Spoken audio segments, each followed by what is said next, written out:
نحمده ونستعينه ونستغفره ونعوذ بالله من شرور أنفسنا وسيئات أعمالنا من يهده الله فلا مضل له ومن يضلل فلا هادي له وأشهد أن لا إله إلا الله وحده لا شريك له وأشهد أن محمدا عبده ورسوله يا أيها الذين آمنوا اتقوا الله حق تقاته ولا تموتن إلا وأنتم مسلمون يا أيها الناس اتقوا ربكم الذي خلقكم من نفس واحدة وخلق منها زوجها وبث منهما رجالا كثيرا ونساء واتقوا الله الذي تساءلون به والأرحام إن الله كان عليكم رقيبا يا أيها الذين آمنوا اتقوا الله وقولوا قولا سديدا يصلح لكم أعمالكم ويغفر لكم ذنوبكم ومن يطع الله ورسوله فقد فاز فوزا عظيما أما بعد فإن خير الحديث كتاب الله وخير الهدي هدي محمد صلى الله عليه وسلم وشر الأمور محدثاتها وكل محدثة بدعة وكل بدعة ضلالة وكل ضلالة في النار. أعوذ بالله السميع العليم من الشيطان الرجيم من همزه ونفخه ونفثه. بسم الله الرحمن الرحيم.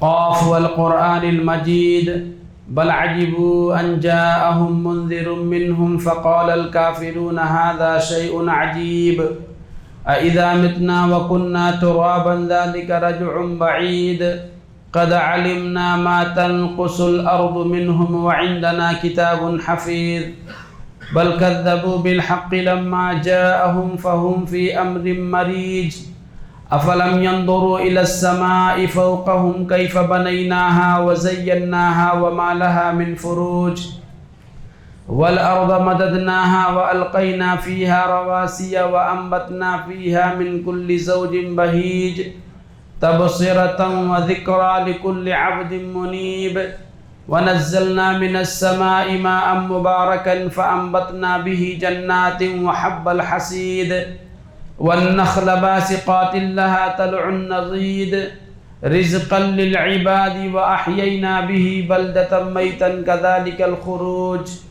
كذبت قبلهم قوم نوح وأصحاب الرس وثمود وعاد وفرعون وإخوان لوط وأصحاب الأيكة وقوم تبع كل كذب الرسل فحق وعيد أفعينا بالخلق الأول بل هم في لبس من خلق جديد. وقال الله تعالى في موضع آخر خلق الإنسان من نطفة فإذا هو خصيم مبين. وقال تعالى في موضع آخر وكان الإنسان أكثر شيء جدلا. ہر قسم کی حمد و ثنا بڑائی اور بزرگی عظمت و کبریائی اللہ رب العالمین کے لیے لائق و سزاوار ہے جو اس کائنات کا تن تنہا خالق و مالک ہے، ہم سب کا روزی رساں ہے، ہمارے معاملات کی دیکھ بھال کرنے والا ہے. سبحان اللہ و بحمدہ سبحان اللہ العظیم. بعدہ درود و سلام نازل ہوں اللہ کے تمام انبیاء کرام پر، خصوصاً آخری نبی حضرت محمد مصطفیٰ صلی اللہ علیہ وسلم پر. اللہم صلی علی محمد وعلی آل محمد کما صلیت علی ابراہیم وعلی آل ابراہیم انک حمید مجید. اللہم بارک علی محمد وعلی آل محمد کما بارکت علی ابراہیم وعلی آل ابراہیم انک حمید مجید. محترم حضرات، اللہ تبارک و تعالی نے انسان کو متضاد صفات کا حامل بنایا ہے. انسان نیک بھی ہو سکتا ہے اور برا بھی ہو سکتا ہے. انسان کے اندر اچھے اخلاق بھی پیدا ہو سکتے ہیں اور برے اخلاق بھی پیدا ہو سکتے ہیں.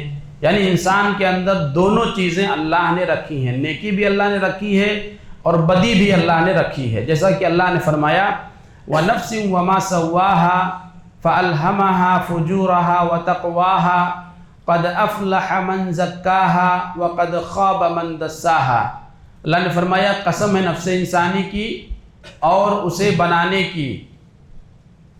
پھر اللہ تعالیٰ نے نفس انسانی میں بدی بھی رکھ دی ہے اور نیکی بھی اللہ نے رکھ دی ہے۔ تو ہمارے نفس میں ہمارے اندر اللہ نے نیکی بھی رکھی ہے اور برائی بھی رکھی ہے۔ قد افلح من زکاہا، اللہ نے کہا کہ وہ آدمی کامیاب ہو گیا جس نے نفس کے اندر جو برائیاں اللہ نے ڈالی ہیں ان برائیوں سے نفس کو پاک کر لے، نفس کو ان برائیوں سے پاک کر لے جو برائیاں اللہ نے نفس میں ڈالی ہیں، تو ایسا انسان کامیاب ہو گیا۔ وقد خواب من دساہا، اور وہ آدمی ناکام ہو گیا، نامراد ہو گیا جو اپنے نفس کو نفس کی برائیوں سے پاک نہ کر سکا، نفس کی برائیوں میں ہی نفس کو ملوث کر رکھا ہے۔ تو اللہ تبارک و تعالیٰ نے ہم انسانوں کے اندر نیکی بھی رکھی ہے اور بدی بھی رکھی ہے۔ اگر ہم اپنے نفس کے اندر جو برائیاں پائی جاتی ہیں ان برائیوں کو ہم دبا لیتے ہیں، انہیں کچل دیتے ہیں تو کامیاب ہو گئے، اور اگر نفس کے اندر پائی جانے والی برائیاں ہمارے اوپر غالب آ جاتی ہیں تو ایسی صورت میں ہم خسارے میں پڑ گئے، نقصان میں پڑ گئے۔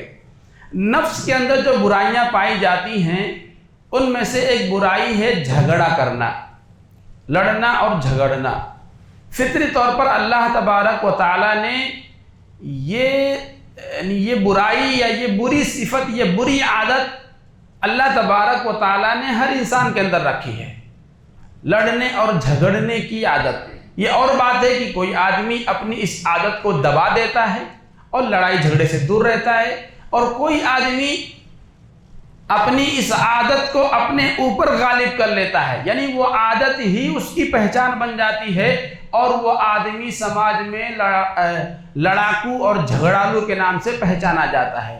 اللہ نے فرمایا خلق الانسان من نطفہ، اللہ نے انسانوں کو نطفے سے پیدا کیا ہے، حقیر پانی سے پیدا کیا ہے۔ فَإِذَا هُوَ خَصِيمٌ مُبِينٌ، اور یہ انسان کھلا ہوا جھگڑالو ہے۔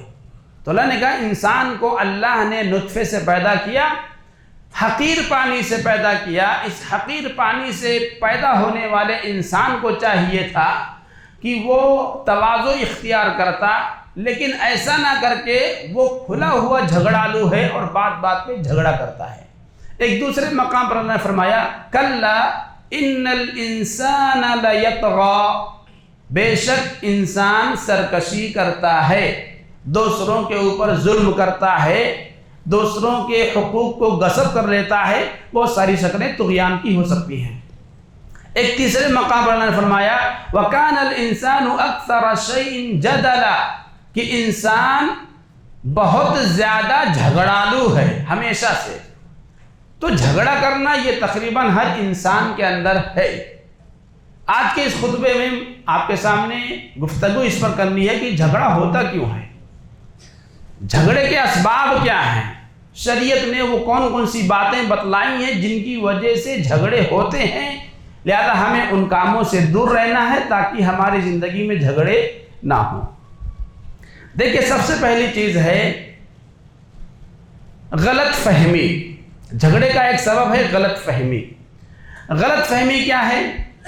آدمی کسی دوسرے کی بات کا اپنی طرف سے کوئی مطلب بنا لے، وہ مراد نہیں ہوتا ہے، مگر آدمی خود ہی اس کا کوئی مطلب بنا لیتا ہے کہ اس کے کہنے کا مطلب یہ ہے، حالانکہ وہ مقصد نہیں ہوتا ہے کہنے کا، اس بات کا وہ مطلب نہیں ہوتا ہے، اس واقعے کا وہ مطلب نہیں ہوتا ہے، لیکن آدمی خود اپنی طرف سے وہ مطلب سمجھ لیتا ہے۔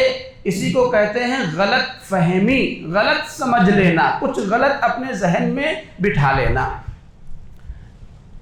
غلط فہمی کی وجہ سے ہمارے سماج میں جھگڑے ہوتے ہیں، بہت ساری اور بھی برائیاں ہوتی ہیں۔ یہ بیماری بالخصوص خواتین میں مردوں کے بالمقابل خواتین میں زیادہ پائی جاتی ہیں۔ بہرحال سماج کے اندر جو لڑائیاں ہوتی ہیں اور جو جھگڑے ہوتے ہیں ان کا ایک سبب غلط فہمی ہے۔ دیکھیں نبی کے صحابہ کے زمانے میں ایک واقعہ آپ سنیے، صحیح مسند احمد کی روایت ہے، مسند احمد میں یہ واقعہ مذکور ہے۔ نبی صلی اللہ علیہ وسلم کی وفات ہو گئی، اس کے بعد کا واقعہ ہے۔ حضرت عمر اور حضرت عثمان رضی اللہ عنہ کے درمیان غلط فہمی واقع ہوئی اور قریب تھا کہ وہ دونوں آپس میں تو میں کر کے لڑ پڑتے، لیکن حضرت ابو بکر رضی اللہ عنہ کی سمجھداری اور معاملہ فہمی کی وجہ سے وہ بات جو ہے کہ ختم ہو گئی، غلط فہمی ختم کر دی گئی۔ ہوا یوں، حضرت عثمان رضی اللہ عنہ کہتے ہیں کہ نبی صلی اللہ علیہ وسلم کی وفات ہو گئی، اور نبی کی وفات کے بعد صحابہ کرام غم میں ڈوبے ہوئے ہیں۔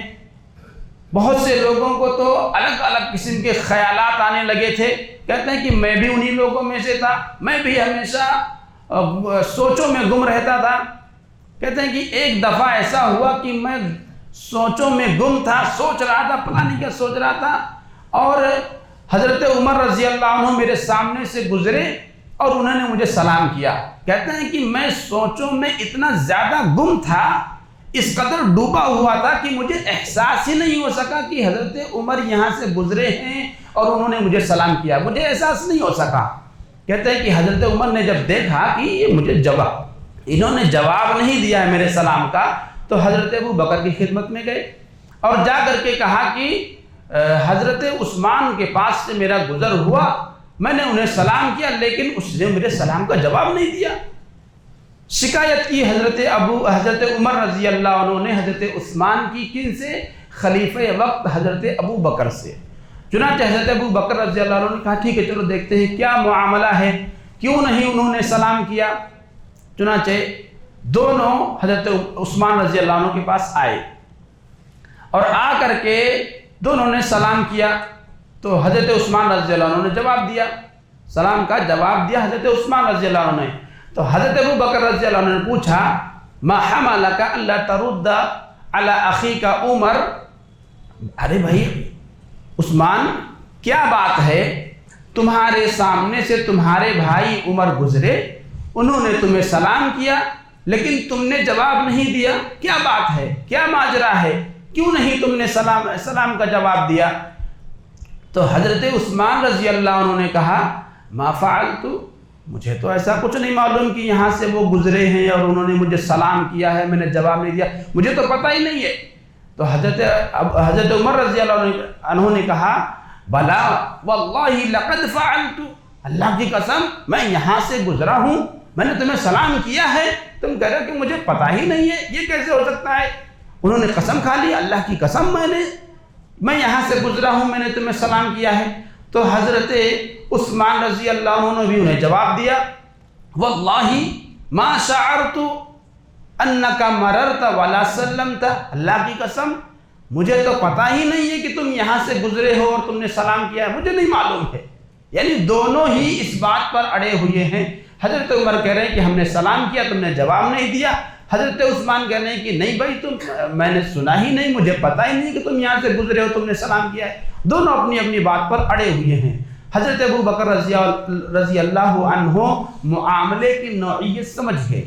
آپ نے کہا کہ حضرت عثمان صحیح کہہ رہے ہیں، ہو سکتا ہے کہ وہ انہیں کوئی کسی کام نے، کسی امر نے مشغول کر رکھا ہو سکتا ہے ان کو نہ پتہ چلا ہو کہ تم یہاں سے گزرے ہو اور تم نے سلام کیا ہے، وہ کہہ رہے ہیں کہ مجھے نہیں معلوم۔ تو زیادہ یقین یہی ہے کہ ان کی بات صحیح ہے حضرت عثمان کی، کہ انہیں پتہ ہی نہیں چلا کہ تم ان کے پاس سے گزرے ہو اور تم نے سلام کیا ہے، اگر انہیں پتہ ہوتا تو ضرور جواب دیتے۔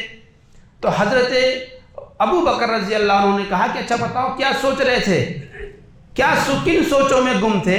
کہا کہ حضرت عثمان نے کہا کہ میں یہ سوچ رہا تھا کہ اللہ کے نبی تو وفات پا گئے، ہم نے زندگی میں کبھی آپ سے پوچھا ہی نہیں کہ نجات کیسے ملے گی، آخرت میں کامیابی کیسے ملے گی، اس سلسلے میں تو میں نے کبھی اللہ کے نبی سے سوال ہی نہیں کر پایا۔ تو حضرت ابو بکر نے کہا کہ سنو میں نے اللہ کے نبی سے یہ سوال کیا تھا۔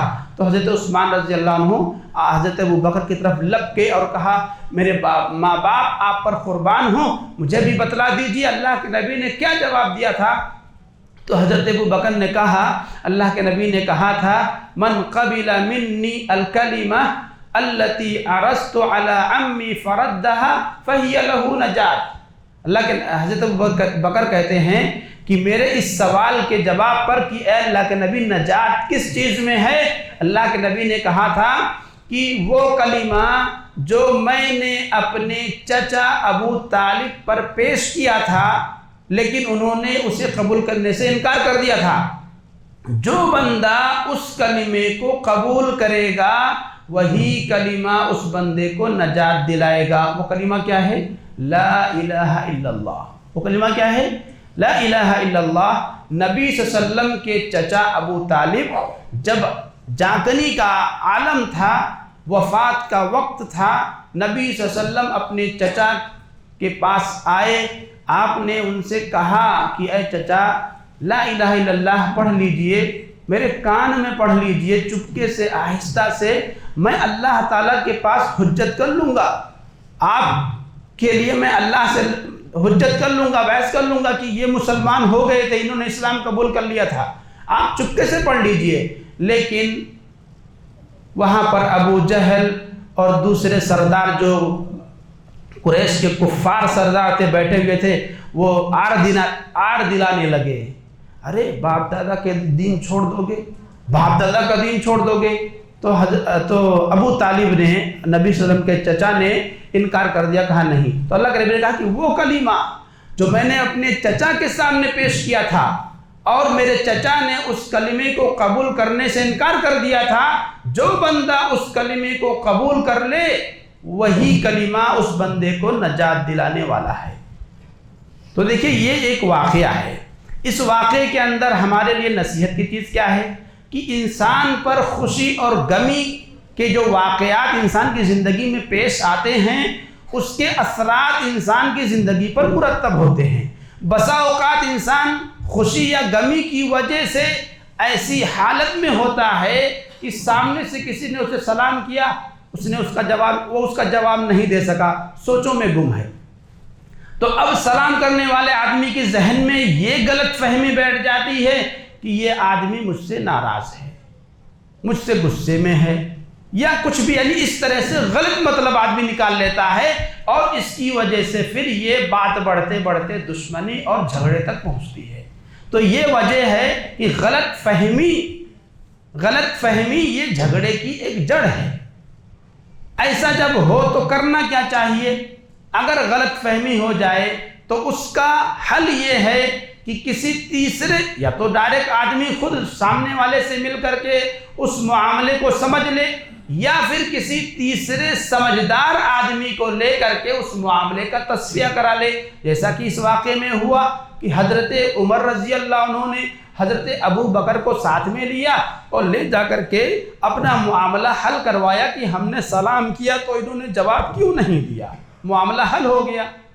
تو یہ غلط فہمی ہمارے سماج میں لڑائی اور جھگڑے کی ایک جڑ ہے۔ آدمی کسی کی بات سن کر کے کوئی بات اپنے من میں بنا لیتا ہے اور پھر اس کے بعد اسی کی بنیاد پر وہ آگے گھوڑے دوڑانا شروع کرتا ہے، سوچنا شروع کرتا ہے، اور سوچتے سوچتے پھر پتہ نہیں کہاں تک انسان پہنچ جاتا ہے۔ اس لیے غلط فہمی اپنے آپ میں نہیں پالنا چاہیے، غلط فہمی سے ہمیشہ دور رہنا چاہیے۔ غلط فہمی کی ایک صورت جو ہمارے سماج میں رائج ہے وہ یہ بھی ہے کہ خطبے ہوتے ہیں، بیانات ہوتے ہیں، جمعہ کے ہوئے یا اور ٹائم پر، کبھی کسی مقرر نے کسی برائی کے تعلق سے خطبہ دیا، کسی برائی پر تقریر ہوئی، سماج میں وہ برائی عام ہے، کسی ایک شخص میں تو وہ ہے نہیں، لیکن جو اس میں ملوث ہوتے ہیں وہ یہ سمجھ بیٹھتے ہیں کہ بھائی ہمیں ہی نشانہ بنایا گیا ہے، خاص ہمیں ہی کہا گیا ہے۔ یہ کیا ہے؟ یہ بھی غلط فہمی ہے، اور اس کی بنیاد پر پھر وہ اس عالم سے نفرت اور اس سے نفرت آدمی کے دل میں بیٹھ جاتی ہے۔ تو یہ کیوں ہوتا ہے؟ یہ غلط فہمی کی وجہ سے ہوتا ہے۔ نماز کے اوپر کبھی بولا گیا نماز نہیں پڑھتے ہیں اس کے لیے یہ گناہ، اب آدمی یہ سمجھ بیٹھتا ہے کہ مجھے ہی بولا جا رہا ہے۔ رشوت کے اوپر بولے، سود کے اوپر بولے، غلط چیزوں کی جو بھی سماج میں برائیاں ہیں ان برائیوں پر بول دیا گیا تو پھر آدمی سمجھ بیٹھتا کہ بس مجھے ہی ٹارگٹ کیا گیا ہے، مجھے ہی بولا جا رہا ہے۔ اسی کو کہتے ہیں غلط فہمی، غلط مطلب سمجھ لینا، غلط معنی سمجھ لینا۔ آپ کو ٹارگٹ نہیں کیا گیا ہے، عام برائی ہے، اس سے اسلام میں منع کیا گیا ہے۔ اگر وہ برائی پائی جاتی ہے تو ہم چھوڑنے کی کوشش کریں، بس اتنا سا پیغام ہوتا ہے۔ لیکن آدمی کیا کر لیتا ہے، اس کو بنیاد بنا کر کے اس بولنے والے سے پھر نفرت، یہ میرے خلاف ہی ہمیشہ بولتا ہے، مجھے ہی ٹارگٹ کر کے بولتا ہے۔ یہ غلط فہمی کی ایک صورت ہے جو ہمارے سماج میں پھیلی ہوئی ہے۔ اسی طرح سے لڑائی اور جھگڑے کا ایک سبب ہے بدگمانی۔ بدگمانی، برا گمان، کسی کے تعلق سے اپنے دل میں یہ بٹھا لینا کہ فلاں میرا مخالف ہے، فلاں میرا دشمن ہے۔ اب اس آدمی کے تعلق سے یہ نظریہ قائم کر کے پھر آدمی اس کے ساتھ جو بھی آگے پیچھے معاملات ہوئے رہتے ہیں اس کو جوڑتا ہے، کہاں سے یہ کیسے میرے خلاف دشمن ہے، کون کون سے واقعے دلیل ہیں کہ یہ میرا دشمن ہے۔ پھر وہ ہر کام میں دشمنی ڈھونڈتا ہے کہ دشمنی ہے تو کیسے ہے، ہاں دیکھو میں نے یہ کہا تھا نہیں کیا، کیوں نہیں کیا، کیونکہ میرا مخالف ہے۔ تو آدمی اپنے ذہن میں خود ہی یعنی پلاؤ پکاتا ہے، خیالی پلاؤ، اور اس کو پھر پکاتا ہے، خوب پکاتا ہے۔ اس کے نتیجے میں آدمی بدگمان ہو جاتا ہے، اور بدگمانی ہوتے ہوتے پھر آدمی جاسوسی کرتا ہے، تجسس میں پڑتا ہے، اس کے عیوب کو تلاش کرتا ہے، اس کی کمزوریوں کو تلاش کرتا ہے، اور ہوتے ہوتے معاملہ لڑائی جھگڑے تک پہنچ ہی جاتا ہے۔ اور یہ بیماری بھی مردوں کے بالمقابل خواتین میں زیادہ ہے، بدگمانی کی۔ تو اور اکثر گھروں میں، بھائیوں میں، بہنوں میں، دوستوں میں جو لڑائی اور جھگڑے ہوتے ہیں اس کی وجہ یہی بدگمانی ہی ہے۔ اسی لیے شریعت نے ہمیں کہا یا ایھا الذین آمنوا اجتنبوا کثیرا من الظن، اے ایمان والو بہت زیادہ گمان کرنے سے بچو، ان بعض الظن اثم، کیونکہ کچھ گمان یہ گناہ ہیں۔ جہاں دیکھیے گمان گمان کی دو قسمیں ہیں، ایک کو کہتے ہیں گمان غالب، یہ وہ گمان ہے جو کسی مضبوط دلیل پر اور ٹھوس دلیل پر قائم ہوتی ہے۔ آپ نے دیکھا کہ کوئی آدمی جو ہے کہ نشے کی حالت میں ڈوبا ہوا ہے، تو یہ گرچہ کہ ہم نے اسے شراب پیتے ہوئے نہیں دیکھا ہے، لیکن نشے کی کیفیت اگر اس پر طاری ہے تو یہ علامت دلیل ہے اس بات کی کہ اس نے پیا ہوگا۔ تو یہ گمان غالب ہے کہ یہ آدمی کیا ہے، شراب پی کر کے آیا ہے، نشہ کر کے آیا ہے۔ لیکن اگر معاملہ ایسا یہ ہو یا گمان غالب، یعنی جہاں پر کچھ آپ گمان کر رہے ہیں تو اس کی کوئی دلیل ہو، کوئی علامت ہو، کوئی ثبوت ہو، اس کی بنیاد پر آپ کوئی گمان کر رہے ہیں تو یہ گمان غالب ہے، اس پر گناہ نہیں ہے۔ لیکن ایسا گمان جس کی کوئی دلیل ہی نہیں ہے، وہم کی بنیاد پر ہو، شک کی بنیاد پر ہو، تو ایسا گمان یہ گمان باطل ہے، اور ایسا ہی گمان یہ گناہ کا سبب ہے۔ اللہ کے نبی نے فرمایا ایاکم الظن، بدظنی سے بچو، فإن الظن اکذب الحدیث، اس لیے کہ بدگمانی یہ سب سے بڑا جھوٹ ہے۔ کیونکہ بدگمانی جب آدمی کسی کے تعلق سے یہ پالتا ہے کہ فلاں آدمی بہت ہی برا ہے، تو وہ برا کیوں ہے، اس کے برا ہونے کا کوئی ثبوت اس کے پاس نہیں ہوتا ہے، بس ایک بھرم، ایک وہم ہوتا ہے، اس کی بنیاد پر آدمی کسی کو برا سمجھ لیتا ہے، کوئی دلیل نہیں، کوئی ثبوت نہیں۔ تو اس لیے بدگمانی سے شریعت نے منع کیا ہے کہ بدگمانی نہ کیا جائے۔ دیکھیے نبی کے زمانے میں مسند احمد ہی کی روایت ہے، ایک آدمی مسلمانوں کی ایک مجلس سے گزرا، اس نے سلام کیا، اور سلام کر کے اہل مجلس نے جواب بھی دیا۔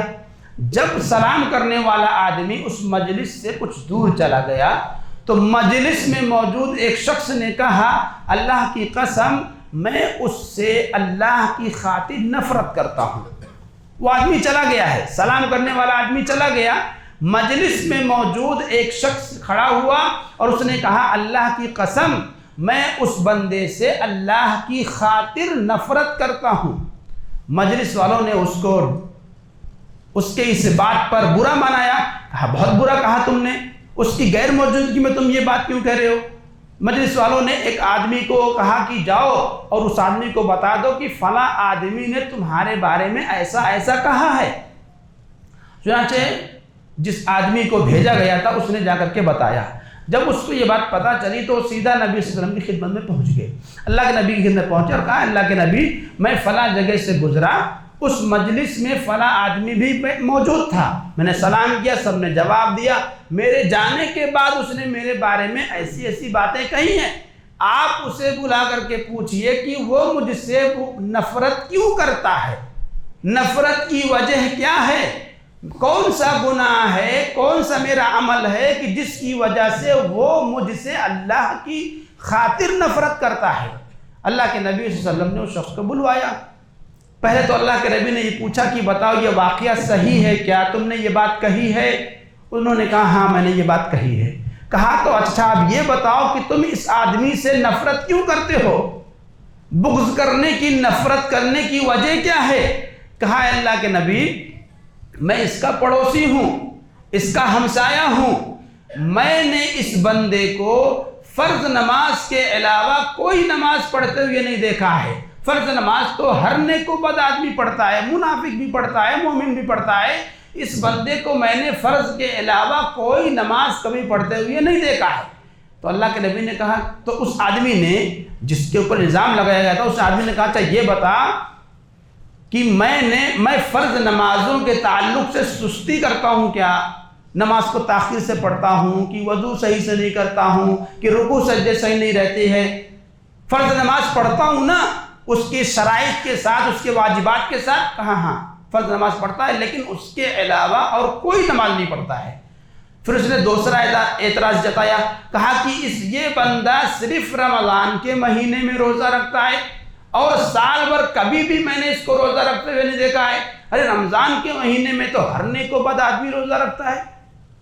اس نے پھر وہی تو جس پر الزام لگا تھا اس آدمی نے سوال کیا کہ یہ بتا رمضان کے مہینے کے روزوں کے سلسلے میں مجھ سے کوئی کوتاہی ہوئی ہے، کبھی میں نے روزے کو چھوڑا ہے یا اس کی حق کی ادائیگی میں کوئی کوتاہی ہوئی؟ کہا نہیں۔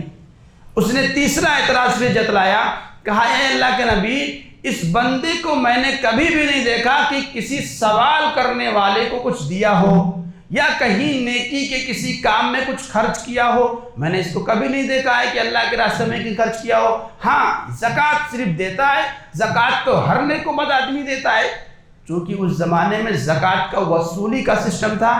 آج تو کیسا ہے، ہر آدمی اپنی مرضی سے زکوٰۃ نکالتا ہے، نکالا تو نکالا، کوئی پوچھنے والا نہیں ہے۔ لیکن جب اسلامی حکومت تھی اور نبی کے زمانے میں تو سرکار حکومت کی طرف سے آدمی پہنچتا تھا گھر پہ اور ہر آدمی کا حساب ہوتا تھا کہ تمہارے پاس کتنا ہے، کہ مال و جائیداد تو ان کے پاس آلریڈی تھا ہی نہیں، ملا جلا کر کے کسی کے پاس کوئی باغ ہے، پھل والا درخت ہے تو اس پہ کچھ زکوٰۃ آ رہا ہے تو وہ دے دیا، یا اس طرح کی چیزیں، یعنی حکومت کی طرف سے آدمی پہنچتے تھے اور ان کا حساب و کتاب ہوتا تھا، کتنا زکوٰۃ بنتا ہے وہ وصولی ہوتی تھی۔ ابھی تو ویسا نہیں ہے، آدمی تو اپنی مرضی سے من آیا تو دیا، نہیں من آیا تو نہیں دیا، کون پکڑنے جا رہا ہے کہ زکوٰۃ دیے کہ نہیں دیے۔ لیکن وہاں چونکہ حکومت کی طرف سے بندے آتے تھے، اسی لیے اس آدمی نے کہا کہ یہ بندہ صرف زکوٰۃ دیتا ہے اور اس کے علاوہ کبھی بھی میں نے اس کو نفلی صدقات و خیرات کرتے ہوئے نہیں دیکھا ہے۔ تو جس پر الزام لگا تھا اس نے کہا میرے بھائی یہ بتا کبھی مجھ سے زکوٰۃ دینے میں تاخیر ہوئی؟ کبھی ایسا ہوا کہ میں نے کہا کہ نہیں میں بعد میں بعد میں دوں گا؟ کہا نہیں۔ اللہ کے نبی نے کہا دیکھو ہو سکتا ہے، یعنی جس آدمی نے الزام لگایا تھا، جس نے قسم کھا کر کے کہا تھا کہ میں اس سے نفرت کرتا ہوں، اللہ کے نبی نے اس سے کہا دیکھو ہو سکتا ہے تمہارا یہ بھائی تم سے اچھا ہو، جاؤ بھاگو یہاں سے، بیکار کے بدگمانی پال کر بیٹھے ہو، کوئی وجہ نہیں ہے، کوئی سبب نہیں ہے، اور یوں ہی جو ہے کہ اس کے تعلق سے بدگمانی پالے ہوئے ہو کہ یہ صرف فرض پڑھتا ہے، نفل نہیں پڑھتا ہے، یہ صرف فرض روزے رکھتا ہے، نفلی روزے نہیں رکھتا ہے، یہ صرف فرض زکوٰۃ دیتا ہے، نفلی صدقات و خیرات نہیں کرتا، یہ سب بدگمانی ہے۔ تو دیکھیے بدگمانی کی وجہ سے یہاں اگر یہ معاملہ نبی تک نہ پہنچتا تو شاید کہ ان میں جھگڑا بھی ہو جاتا، لیکن اللہ کے نبی صلی اللہ علیہ وسلم نے ان دونوں کے درمیان ان دونوں یعنی بلا کر کے معاملے کو حل کروایا، جس کی وجہ سے معاملہ جھگڑے تک نہیں پہنچا۔ لیکن بدگمانی یہ جھگڑے کا ایک سبب ہے، لہذا بدگمانی سے بچنا چاہیے۔ اور بدگمانی انسان جب کسی کے تعلق سے بدگمان ہو جاتا ہے تو پھر اس کے عیوب تلاش کرتا ہے، اس کی کمیوں کو ڈھونڈتا ہے، اس کی کوتاہیوں کو تلاش کرتا ہے، ڈھونڈتا ہے۔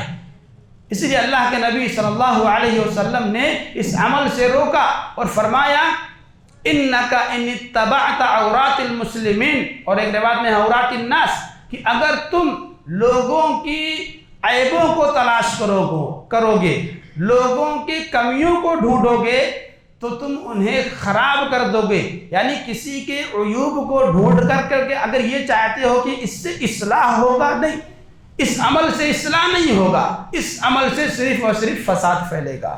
اور اللہ کے نبی نے یہاں تک کہا کہ اگر کوئی آدمی کسی قوم کی بات، کسی مجلس میں کوئی بات ہو رہی ہے اور چپکے سے کوئی آدمی جاسوسی کے انداز میں چھپ کر کے سننے کی کوشش کرتا ہے تو ایسے شخص کے کان میں قیامت کے دن پگھلا ہوا سیسا ڈالا جائے گا۔ من تسمع حدیث قوم وهم له کارہون صب فی اذنیہ العنق یوم القیامہ، کہ جو آدمی کہیں پر کوئی مجلس لگی ہوئی ہے، وہاں پر دو چار لوگ بات کر رہے ہیں، وہ نہیں چاہتے ہیں کہ کوئی اور ان کی بات جان سکے، چھپ کر کے بات کر رہے ہیں، تو اب لازمی بات یہ ہے کہ پھر کوئی آدمی چھپ کر کے سننے کی کوشش نہ کرے، جاسوسی نہ کرے۔ اللہ کے نبی کہتے ہیں کہ اگر کوئی آدمی جاسوسی کرتا ہے اور چھپ کر کے ان کی بات سننے کی کوشش کرتا ہے، وہ چاہتے ہیں کہ ہماری بات کوئی نہ سن پائے، وہ اپنے تک محدود رکھنا چاہتے ہیں، مگر کوئی تیسرا آدمی، چوتھا آدمی، پانچواں آدمی چھپ کر کے باتیں سننے کی کوشش کر رہا ہے، تو اللہ کے نبی کہتے ہیں کہ ایسے آدمی کے کان میں قیامت کے دن پگھلا ہوا سیسا ڈالا جائے گا۔ لہذا لوگوں کے عیوب کو تلاش کرنے سے بچیں، لوگوں کے کمیوں کو ڈھونڈنے سے بچیں، یہ بدگمانی کا سبب ہے، بدگمانی ہے، اور بدگمانی یہ جھگڑے تک لے جانے والا عمل ہے، لہذا اپنے آپ کو بدگمانی سے بچائیں۔ اسی طرح سے جھگڑے کا ایک سبب ہے حسد۔ حسد کیا ہے؟ اللہ تبارک و تعالیٰ نے کسی کو کوئی نعمت دی ہوئی ہے، آپ کو وہ دیکھ کر کے صبر نہیں ہو رہا ہے، آپ کو اچھا نہیں لگ رہا ہے، آپ یہ چاہتے ہیں کہ یا اللہ اس کی یہ نعمت اس سے چھن جائے، مجھے ملے یا نہ ملے، چھن جائے۔ یعنی یہ تمنا کرنا کہ سامنے والے کو جو نعمت اللہ تبارک و تعالیٰ نے دی ہے وہ نعمت اس سے چھن جائے، وہ مجھے ملے یا نہ ملے، وہ ایک الگ چیز ہے، لیکن صرف اتنا تمنا کرنا، یہی کیا ہے؟ حسد ہے، اور یہ بہت ہی خطرناک برائی ہے۔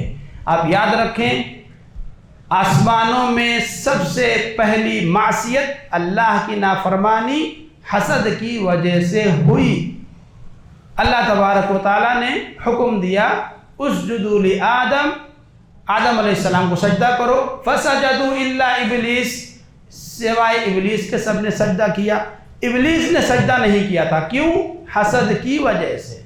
جہاں تکبر بھی سبب تھا سجدہ نہ کرنے کا، وہیں حسد بھی اس کا سبب تھا سجدہ نہ کرنے کا۔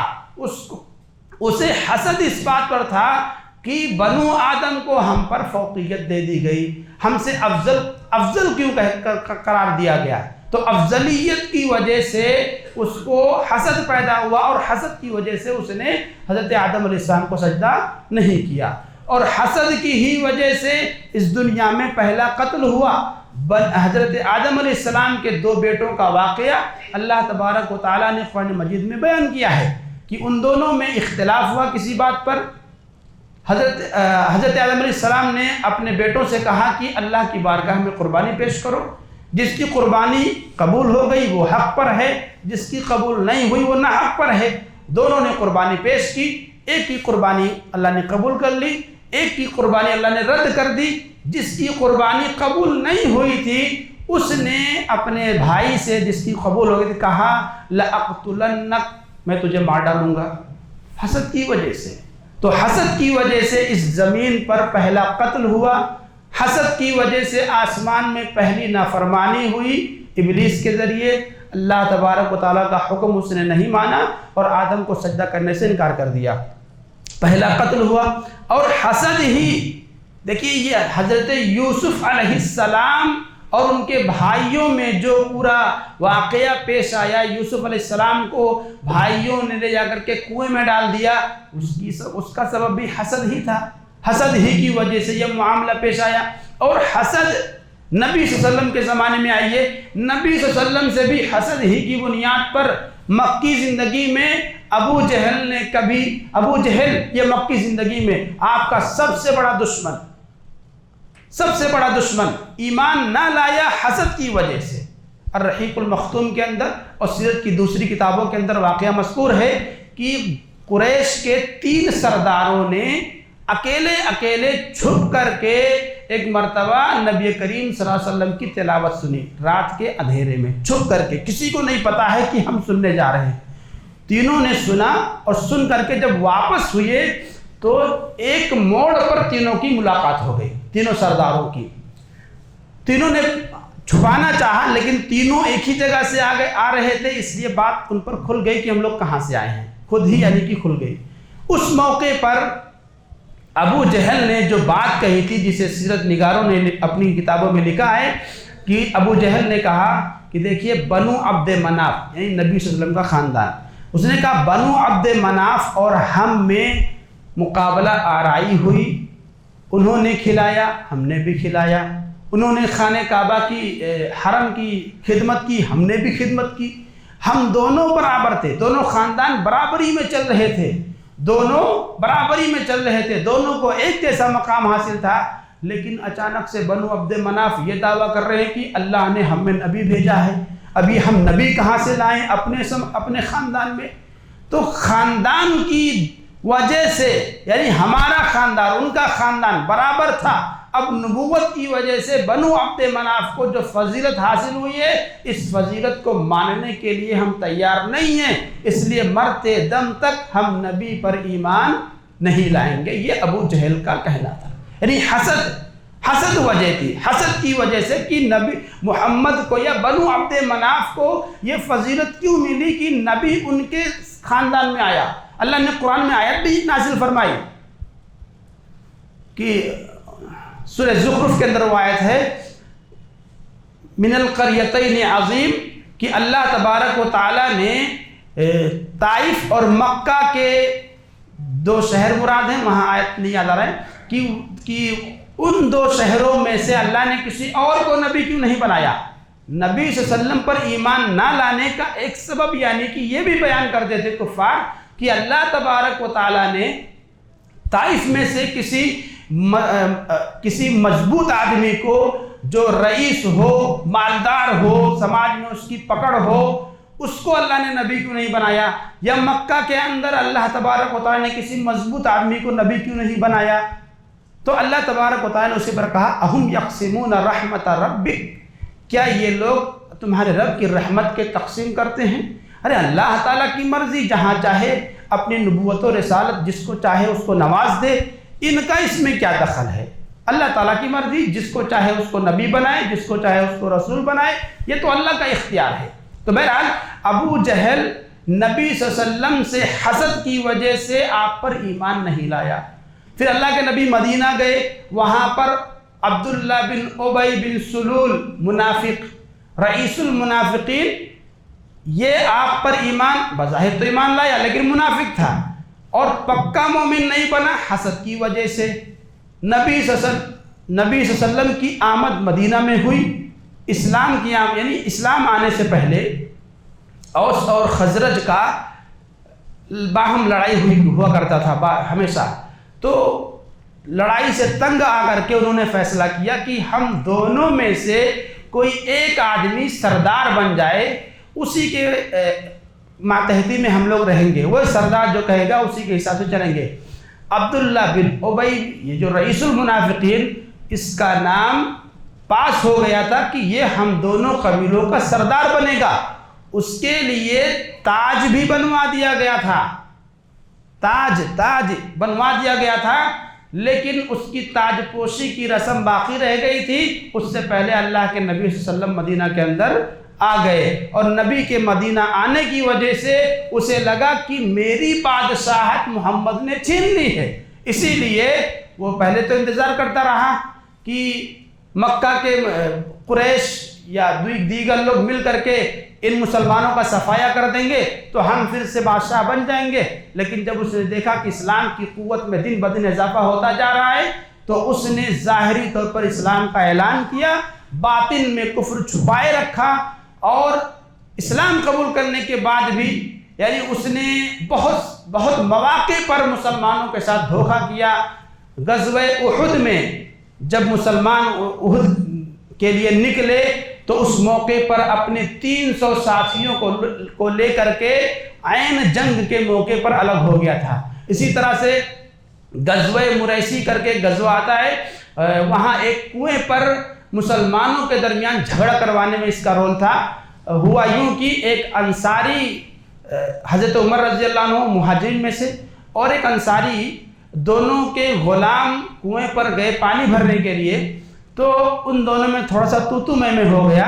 اس تو میں کی خبر عبداللہ بن ابی کو پتہ چلی، وہ آ کر کے پہنچ گیا، اور اس نے جو ہے کہ کہا کہ ارے یہ دیکھو مہاجرین ہمارے یہاں آئے، ہم نے انہیں پالا پوسا بڑا کیا، آج یہ ہمیں ہی کاٹ کھانے کے لیے دوڑ رہے ہیں. یعنی اس طرح کی باتیں جو ہم اپنے یہاں کہتے ہیں. تو مہاجرین میں سے جو شخص تھا اس نے پکارا یا للمہاجرین، اے مہاجرین والے، اور انصاری نے پکارا یا للانصار. یہ پکار اسلام کی آمد سے پہلے کا ہے. جاہلیت میں اس طرح کے پکارے جاتے تھے جب لڑائی جھگڑے ہوتے تھے. اللہ کے نبی صلی اللہ علیہ وسلم کو خبر ہوئی، نبی صلی اللہ علیہ وسلم بھاگتے ہوئے آئے اور کہا یہ کیا جاہلیت کی پکار سنائی دے رہی ہے، جاہلیت کے انداز میں یہاں پر پکارا جا رہا ہے. میٹر اللہ کے نبی کو بتایا گیا. اللہ کے نبی صلی اللہ علیہ وسلم نے کہا یہ جاہلیت کی پکار ہے اور یہ جاہلیت کا انداز ہے، اس کو چھوڑ دو. تو دیکھیے حسد کی وجہ سے عبداللہ بن ابی یہ نبی پر ایمان نہیں لایا، آپ کا مخالف بنا رہا تا عمر، اور ہر موقع پر جب بھی اس کو موقع ملا مسلمانوں میں جھگڑا کرانے کی اس نے ہر ممکن کوشش کی. یا اللہ کی مرضی کہ اللہ تبارک و تعالیٰ نے اس کے فتنے سے مسلمانوں کو محفوظ رکھا. آپ قرآن مجید پڑھیں گے 10 جگہ پر آپ کو ملے گا، آیتیں ملیں گی کہ وہ عبداللہ بن ابی رئیس المنافقین کے بارے میں نازل ہوئی ہیں. تو یہ نبی کے زمانے میں نبی صلی اللہ علیہ وسلم کا سب سے بڑا مخالف، اور یہ ایمان نہ لایا، حقیقی مومن نہ بن سکا حسد کی وجہ سے. تو حسد یہ لڑائی اور جھگڑے کا ایک بہت بڑا سبب ہے. غلط فہمی یہ جھگڑے کا ایک سبب ہے، بدگمانی یہ جھگڑے کا ایک سبب ہے. ان تمام چیزوں سے ہمیں دور رہنے کی ضرورت ہے. اللہ تبارک و تعالیٰ سے دعا ہے کہ اللہ تبارک و تعالیٰ ہمیں جھگڑوں کے جو اسباب ہیں جن کی وجہ سے جھگڑے پیدا ہوتے ہیں ان سے اپنے آپ کو دور رکھنے کی توفیق عطا فرمائے. آمین. وآخر دعوانا ان الحمد للہ رب العالمین.